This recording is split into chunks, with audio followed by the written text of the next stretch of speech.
établissements concernés par le programme phare? D'accord. Alors, sur les ressources, vous pouvez les trouver effectivement sur le site EduScol du ministère de l'Éducation nationale. Il suffit de taper EduScol en fait. Et aussi, si vous tapez dans Google non au harcèlement, vous allez aussi pouvoir accéder à ces ressources. Donc, elles sont facilement accessibles. Ouais. Et sur quels critères sont sélectionnés les établissements concernés par le programme phare? Alors, aucun critère. En fait, si vous voulez, le programme phare va se mettre en place sur 2 ans.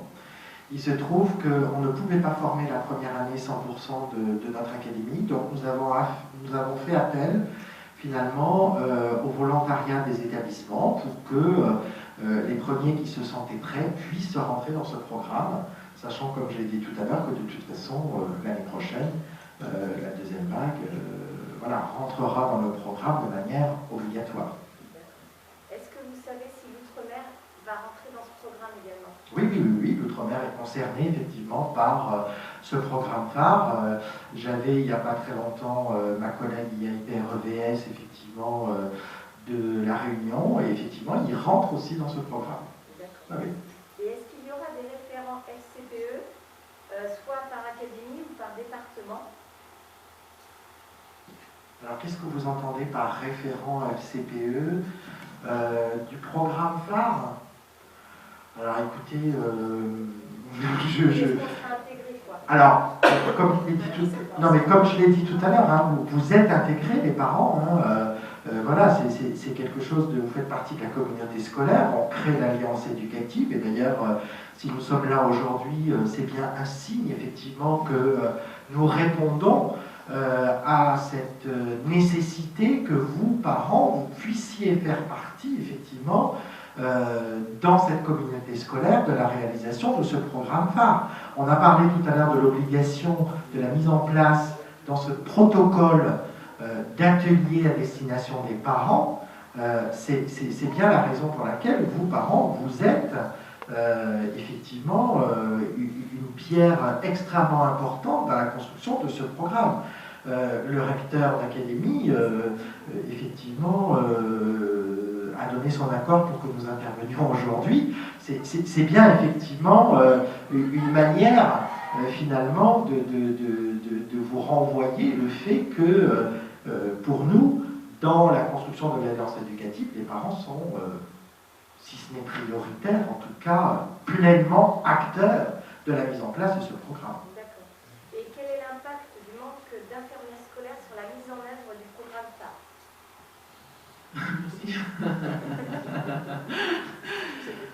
Alors,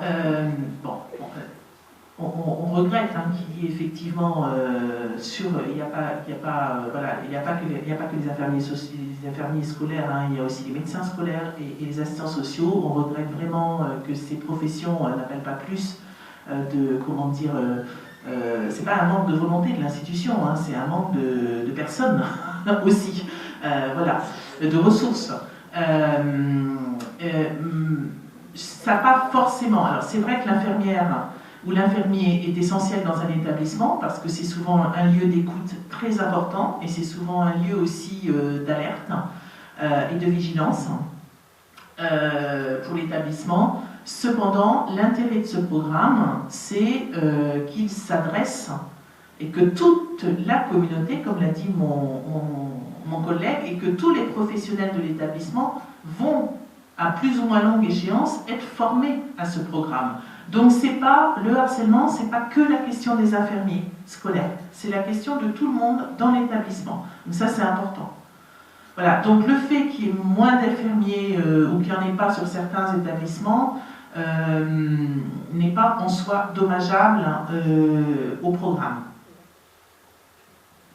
L'erreur, si je puis me permettre, justement, on a parlé tout à l'heure de démarche systémique. L'erreur serait de penser que l'infirmier ou l'infirmière est la personne, le professionnel spécifique pour traiter ce genre de thématique. Il ne faut surtout pas, effectivement, que nous puissions renvoyer cette réalité-là, parce que le harcèlement, ça concerne bien tous les acteurs de notre système éducatif.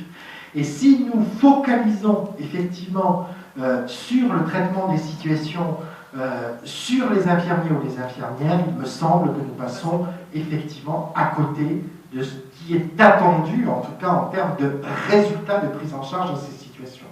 Voilà.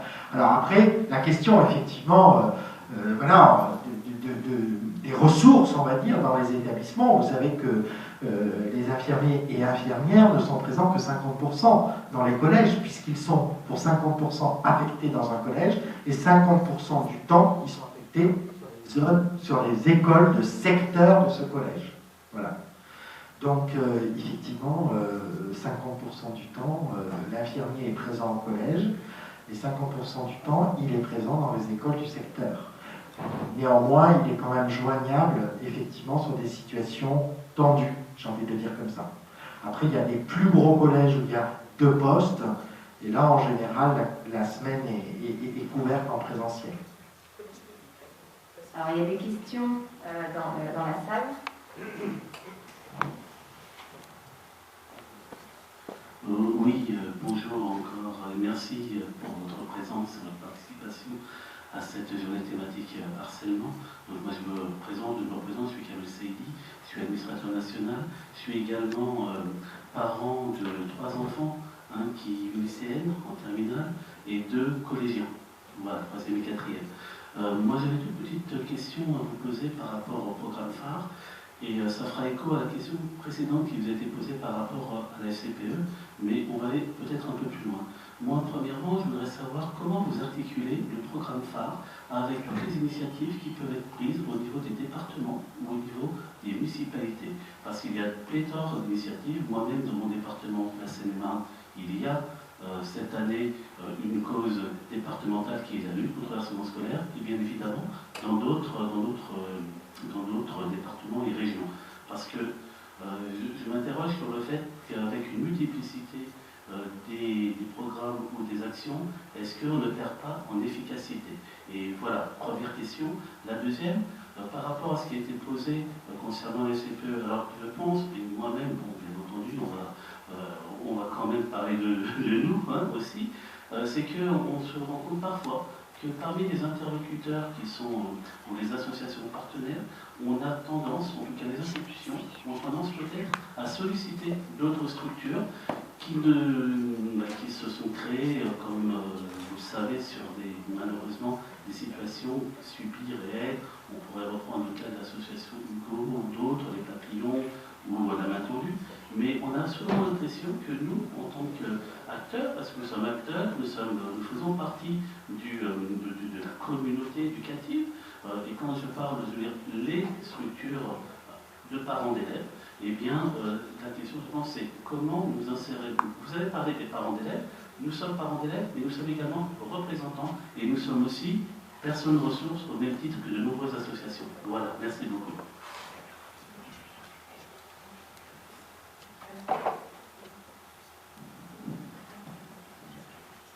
Donc, merci beaucoup pour votre question, vos questions.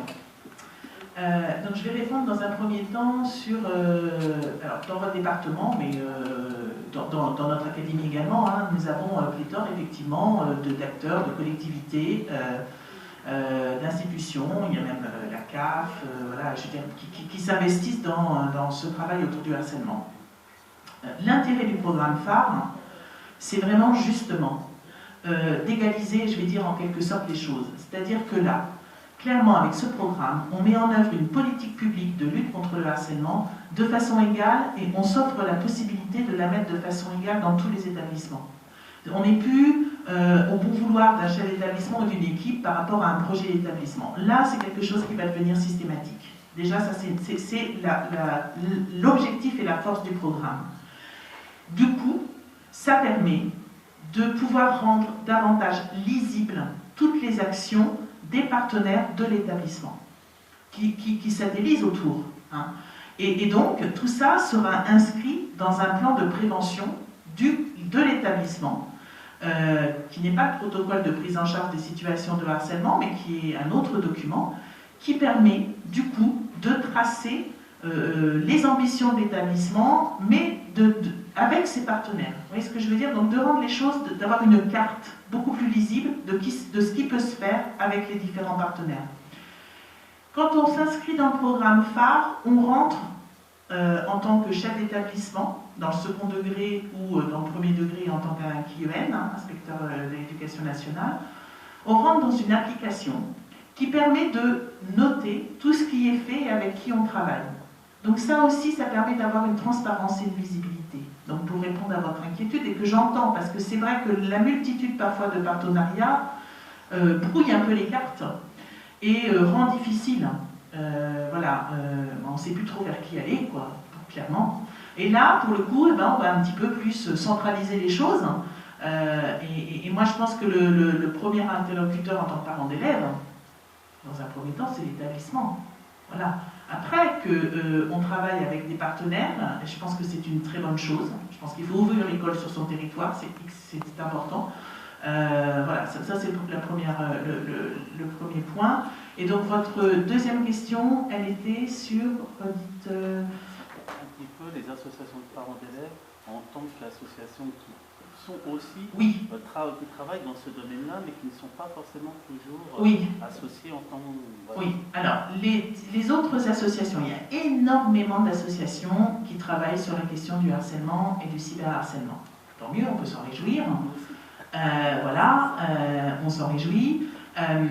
Toutes ne sont pas malheureusement, comment dire, avec un projet éducatif qui pourrait nous correspondre.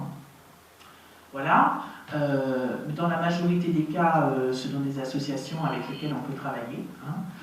On est vigilant quand même, parce qu'on ne va pas confier vos enfants à des interlocuteurs dont on ne connaît pas forcément bien comment dire, tous les projets. Donc on est très vigilant là-dessus, on ne fait pas intervenir une association sans s'être vraiment bien renseigné sur l'association, et voilà, et ça c'est de la responsabilité du chef d'établissement. Donc c'est le chef d'établissement qui, dans le cadre du programme phare, pourra solliciter ces associations. Il y a des fois des établissements qui travaillent depuis des années avec les mêmes associations. Je pense à des associations historiques qui travaillent beaucoup déjà avec l'académie, notamment la nôtre, qui est la WEVEN. Ouais, il y a plein d'associations avec lesquelles on travaille, la Fédération des œuvres laïques, Liberté Couleur, etc. Donc, mais c'est peut-être pas ce que vous vouliez dire. C'est pas ça, si vous voulez justement, et vous venez de pointer une sorte d'incohérence par rapport à notre action. Nous sommes, et quand je parle de dire nous, il y a des associations de parents d'élèves, comme la SCPE, comme d'autres, et nous sommes constamment sollicités au niveau des établissements, dans différentes structures de médiation avec les familles. Nous intervenons dans différents cas pour essayer de trouver des solutions. Nous intervenons, et ça a été évoqué tout à l'heure, quand la crise est ultime, dans les conseils de discipline, pour venir apporter une réponse qui, ma foi, peut être discussion. Et si vous voulez, par rapport à ça, ce que nous pensons, et ce que je pense personnellement, c'est que le rôle vous avez dit tout à l'heure, les premiers interlocuteurs, ce sont les chefs d'établissement. Quels sont les premiers interlocuteurs des chefs d'établissement dans leurs établissements avec les parents? Ce sont les associations de parents d'élèves. Et à ce titre-là, nous avons aussi une expertise, nous avons une expérience, nous avons des pratiques, nous avons un projet également. C'est dans nos valeurs. La preuve en est faite aujourd'hui, c'est nous qui sommes à l'initiative. Voilà, c'est juste pour clarifier les choses, parce qu'on se rend compte que justement il y a des situations très hétéroclites et que parfois on peut considérer les représentants de parents d'élèves, nous sommes bons à aller dans des commissions, nous sommes bons pour aller dans le conseil de classe, mais quand on passe peut-être à un niveau supérieur qui nous concerne aussi et qui concerne les enfants de l'établissement où nous avons les nôtres et où nous agissons, eh bien, on nous oublie, on nous met de côté. Alors que c'est au cœur de notre... Oui. C'est comme sur les actions de parentalité ou d'autres, voilà. Eh bien, c'est bien pour ça que donc j'ai répondu dans la première partie de mon intervention, où je vous disais que l'intérêt du programme phare, c'est que ça rend bien lisible ce partenariat essentiel avec notamment les associations de parents. Et là, on est bien d'accord. Voilà, il n'y a pas de souci, monsieur, là-dessus. Voilà. Je vous en prie. C'est beau de Oui. On va s'arrêter là et puis on va donner la parole à l'adjudant-chef Legrand qui va aussi nous expliquer et puis il nous a donné un petit PowerPoint et on va lui laisser la parole.